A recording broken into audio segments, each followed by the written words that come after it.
is it? How do you do it? And do you regret? Okay, thank you. Bear in mind there's 1.4 billion people on the planet without access to electricity. The market size is absolutely huge for people who need to have some form of alternative to the use of kerosene. Partly because of the scale of the problem and the desire for us as a company to, or as a group of people initially, we wanted to tackle the issue of global poverty.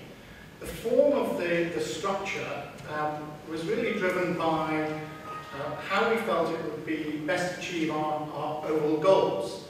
So we wanted to be very clearly a triple bottom line business. So one that's going to have a good social return to people, so to help lift them out of poverty. We wanted to be able to have a business that was going to positively impact the environment. And we wanted to have a business that was going to be sustainable and not require government funding, not require donations, grants, a business that could invest in its future, a business that, or an entity that could attract the right kind of talent, and most importantly, a business or an entity that could scale. Now, bear in mind, you've got 1.4 billion people, 250 million homes that can benefit from something like a small solar panel. Ours, in this particular case, is a flexible one, made very tough and robust. We want to be able to have an organisation that could attract significant funding.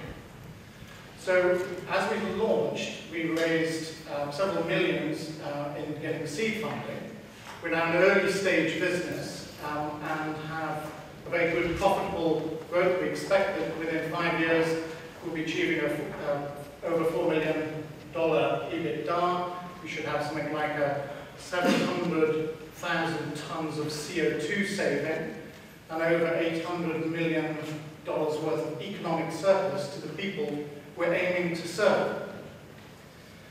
So you can see that, I hope, that we are a true social business. Now, our choice of structure was definitely geared to be a company. We actually set ourselves up on an offshore structure.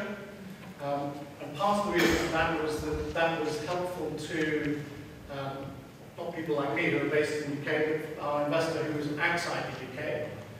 And also to attract other potential investors in the future.